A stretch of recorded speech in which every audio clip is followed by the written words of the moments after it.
Hello students, welcome to Shraddha English Medium School online classes.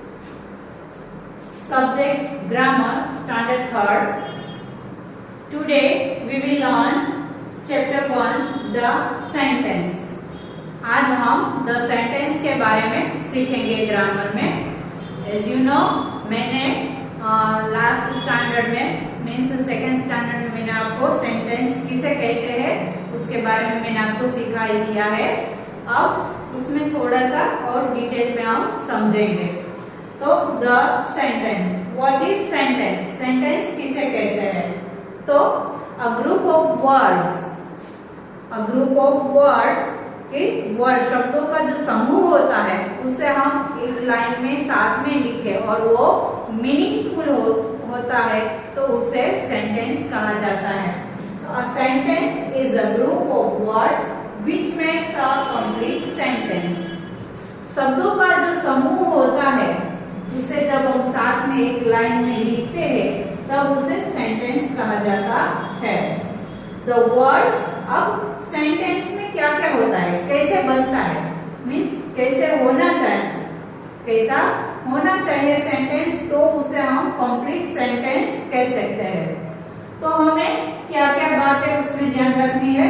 First, the words should be ordered in a certain way to make a complete sentence.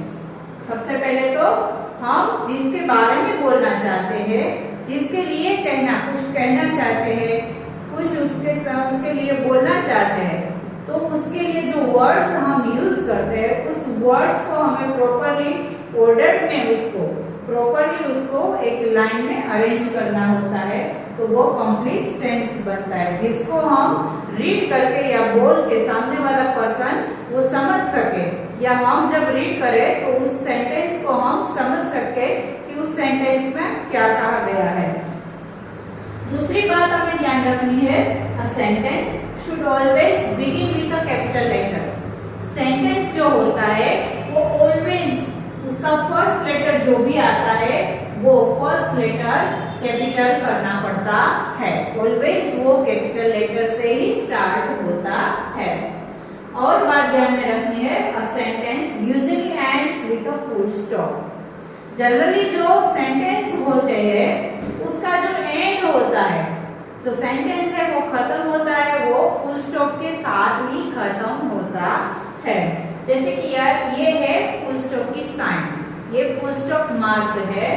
तो generally जो सभी sentences होते हैं वो full stop के साथ ही उसका and होता है. फिर जैसे कि यहाँ पर मैंने एक एग्जांपल लिखा है, a frog jumps into the water. Frog water, पानी में कूदता है. तो मैंने ये सेंटेंस सिंपल सा सेंटेंस लिखा है, उसको मैंने स्टार्ट किया है कैपिटल लेटर से. इसको रीड करते ही आपको ये सेंटेंस समझ में आ जाता है. यहाँ पर ये कंप्लीट सेंटेंस है, ये हम कैसे समझ सकते हैं, तो यहाँ पर उसका फर्स्ट लेटर मैंने कैपिटल किया है और इसको मैंने प्रॉपर्ली उसके वर्ड्स को अरेंज किया है ऑर्डर्स के मुताबिक उसको हमने उसको अरेंज किया है. और एंड में मैंने उसको फुल स्टॉप के साथ उसको कंप्लीट किया, मीन्स उसका एंड किया है. तो इसको देखते ही हम इसको रीड करते ही बोलते ही समझ सकते हैं इस सेंटेंस को, इसलिए ये कंप्लीट सेंटेंस इसको माना जा सकता है. A sentence can be divided into two parts. Sentence को दो पार्ट्स में डिवाइड किया जा सकता है. फर्स्ट नेमिंग पार्ट और सब्जेक्ट. फर्स्ट नेमिंग पार्ट और सब्जेक्ट भी हम बोल सकते हैं और नेमिंग पार्ट भी जिसको हम कह सकते हैं. और सेकंड पार्ट उसका जो बन सकता है वो है डूइंग पार्ट और प्रेडिकेट, जिसको हम प्रेडिकेट भी कह सकते हैं. अब इसको हम एग्जांपल से देखें तो the sun shines brightly. Sun shines brightly, तो इसमें जो द सन है वो चमकता है. सन के बारे में कहा गया है, किसके बारे में हमें कहा गया है, सन के बारे में. तो द सन है वो बनेगा सब्जेक्ट, यानी कि नेमिंग पार्ट या फिर सब्जेक्ट भी हम उसको कह सकते हैं. और सन के बारे में क्या कहा गया है कि वो चमकता है, तो ये बनता है हमारा डूइंग पार्ट यानी कि प्रेडिकेट। तो द सन हमारा बनता है सब्जेक्ट यानी कि naming part. Shines brightly, shines brightly, तो वो बनता है हमारा प्रेडिकेट यानी कि डूइंग पार्ट। तो इस तरह से हम सेंटेंस को दो भाग में इसे हम डिवाइड कर सकते हैं। फर्स्ट पार्ट हम कह सकते हैं सब्जेक्ट और दूसरा जो पार्ट होता है उसे हम कहते हैं प्रेडिकेट, राइट।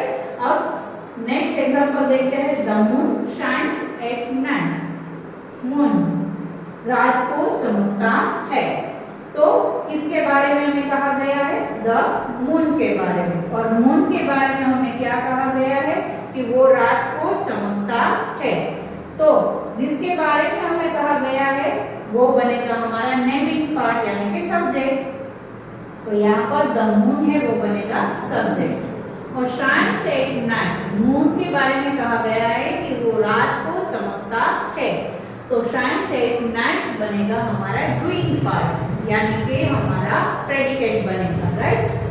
नेक्स्ट एग्जांपल लेते हैं।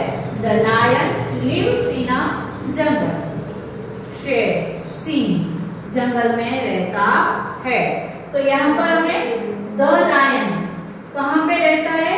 जंगल में रहता है, ये हमें कहा गया है। तो हमें लायन के बारे में यहाँ पर भी हमें कहा गया है कि लायन है वो जंगल में रहता है, राइट। फिर हमें कहा कि जंगल में कौन रहता है? लायन। तो हमें सबसे पहले इसमें से सब्जेक्ट फाइंड करना पड़ेगा किसके बारे में हमें कहा गया है?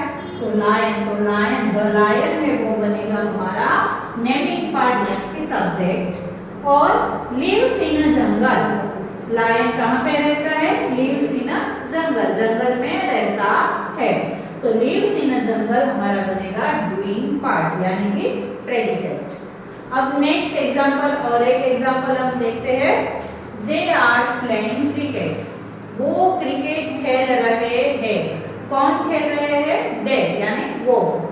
क्या खेल रहे हैं? आर प्लेइंग क्रिकेट, क्रिकेट खेल रहे हैं। तो यहाँ पे दे है वो हमारा बनेगा नेमिंग पार्ट यानी कि सब्जेक्ट। और आर प्लेइंग क्रिकेट ये पार्ट हमारा बनेगा प्रेडिकेट। अब नेक्स्ट एग्जांपल और एक एग्जांपल देखते हैं। शी इज लाफिंग, वो हंस रही है। कौन हंस रही है? वो यानी शी। और हंस रही है कौन? शी। तो वो क्या कर रही है? हंस रही है। तो हमें वो शी इज लाफिंग, तो इसमें जो शी है वो हमारा बनेगा नेमिंग पार्ट यानी कि सब्जेक्ट। और इज लाफिंग हमारा क्या बनेगा? सेकंड पार्ट यानी कि प्रेडिकेट हमारा डूइंग पार्ट। अब स्टूडेंट्स हमें ये भी सीखना है कि सेंटेंस जो होता है वो कभी-कभी कंप्लीट भी होता है और इनकम्प्लीट भी होता है। तो ऐसे कंप्लीट और इनकम्प्लीट सेंटेंस कैसे होते हैं और किसे कहते हैं?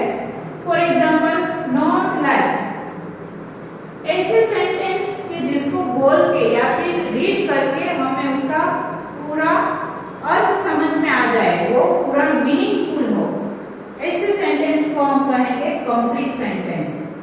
जिसको बोल के या रीड करके उसको हमें कुछ समझ में ही नहीं आता है कि क्या कहना चाहता है इस सेंटेंस में। ये पर्सन है, वो जिसके बारे में बोल रहा है उसके बारे में वो क्या कहना चाहता है वो हमारी समझ में नहीं आ रहा है, तो वैसे सेंटेंसेस होते हैं इनकम्प्लीट सेंटेंस। और ऐसे सेंटेंसेस जिसका फर्स्ट लेटर कैपिटल ना हो और उसके एंड में फुल स्टॉप ना किया गया हो, तो ऐसे सेंटेंस भी होते हैं इनकम्प्लीट सेंटेंस। जो मीनिंगफुल ना हो, जिसका फर्स्ट लेटर कैपिटल नहीं होता है और जिसके एंड में फुल स्टॉप नहीं किया गया होता है, वैसे सेंटेंस को हम इनकम्प्लीट सेंटेंस मान सकते हैं। तो यहाँ पर भी मैंने कुछ एग्जांपल्स लिखे हैं। नॉट लाइक, तो यहाँ पर देखो कहीं पर सब्जेक्ट भी नहीं है और फर्स्ट लेटर कैपिटल नहीं है, एंड में फुल स्टॉप भी नहीं है, और इस नॉट लाइक को रीड करके हमें कुछ समझ में भी नहीं आता है, तो ये सेंटेंस माना जाता है इनकम्प्लीट। ऐसे सेंटेंस माने जाते हैं इनकम्प्लीट सेंटेंस। अब यहाँ पर है आई डोंट